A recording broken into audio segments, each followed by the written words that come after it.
श्री सद्गुरु देवाय नमः। भगवान केवल भक्ति का ही नाता मानते हैं। भक्त की जाति पाति, कुल, धर्म, बड़ाई, धन, बल, कुटुंब, गुण और चतुराई की ओर तो वे आंख उठाकर भी नहीं देखते। भक्त की दृढ़ता देखकर ही वे करुणानिधि जोग परमानंद के हो गए थे। वे वारसी के रहने वाले एवं जाति के तेली थे। उनकी भगवत भक्ति का इसी से थोड़ा परिचय मिल जाता है कि वे वारसी के मुख्य देव मंदिर तक दंडवत करते हुए दर्शनार्थ जाते थे।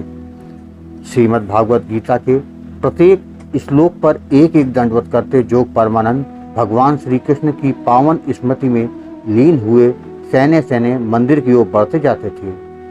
700 श्लोक समाप्त होते होते वे विग्रह के सम्मुख पहुंच जाते। उस समय उनके मुख पर अद्भुत संतोष की झलक होती थी। नेत्रों से आंसुओं की धारा बह चलती और प्रभु प्रेम में उन्मत्त जोग परमानंद अनिर्वचनीय आनंद की अनुभूति से ओतप्रोत हो जाती। 700 दंडवत प्रणाम करने के इस उपक्रम में जोग परमानंद का शरीर मार्ग के कंटकों एवं रोड़े पत्थरों से छत विक्षत हो जाता। प्रायः रक्त भी हुआ चलता, पर उनकी एकाग्रता श्रीमद् भागवत गीता के पाठ और प्रभु के चरणाबिंदु में साष्टांग दंडवत करने में ही बनी रहती। जोग परमानंद की ऐसी साथ देखकर एक सज्जन उन पर मुग्ध हो गए। उन्होंने भक्त की कुछ सेवा करने की इच्छा प्रकट की, पर सच्चे भक्त की कोई सांसारिक इच्छा तो होती नहीं। उन्होंने सेवा स्वीकार नहीं की, पर वे सज्जन बड़े हठी थे। भांति भांति से अन्य विनय करके उन्होंने जोग परमानंद को एक मूल्यवान पीत वस्त्र भेंट कर दिया।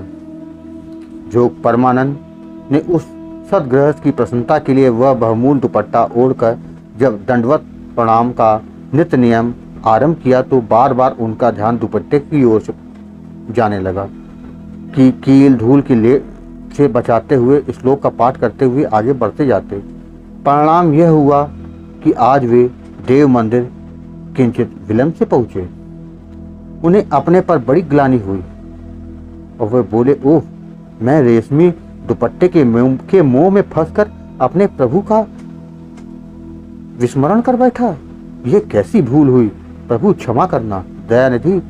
ग्लानि से भरे हुए जोग परमानंद ने उसी समय वह रेशमी वस्त्र त्यागने का संकल्प ले लिया।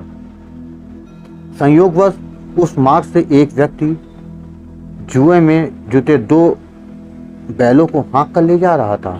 जोग परमानंद ने उसे बोला, भैया देखो, मेरे पास एक मूल्यवान वस्त्र है, तुम्हारे बैलों से इसका मूल्य कहीं अधिक है।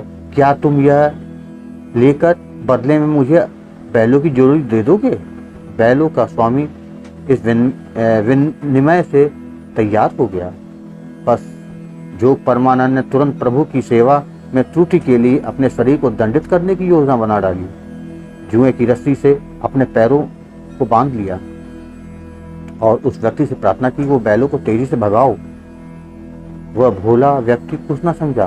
बैल बहुत तेजी से दौड़ रहे थे और पैरों से बंधे हुए जोग भी बैलों के पीछे पीछे घसीटने लगे।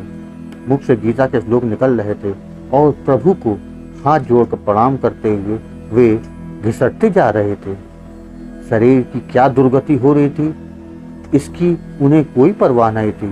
शरीर लहूलुहान हो चला। बैलों को कोई रोकता तो वे स्तंभित होकर और भी तेज से भागने लगते। ग्राम, खेत, वन और ऊबड़ खाबड़ प्रदेश को कूदते फांदते हुए बहुत दूर निकल गए। जोग परमानंद बेसुध हो गए थे, पर मुख से भगवत नाम का उच्चारण अब भी हो रहा था। कृपा सिंधु प्रभु अपने भक्त की यह दशा कैसे देख सकते थे? उनके संकेत मात्र से बैल रुक गए। प्रभु के वरद हस्त से जोग का शरीर पूर्ववत सुगठित सुकुमार हो गया। उसका बंधन खोलते हुए करुणाकर बोले, ऐसा कठोर दंड अपने शरीर को क्यों दिया जोग? तुम जो कुछ ग्रहण करते हो वो मुझे ही प्राप्त होता है। तुम जहाँ कभी भी जाते हो वह मेरी परिक्रमा ही तो करते हो। तुम सुखपूर्वक सोते हो वही तो मेरा साष्टांग नमन है।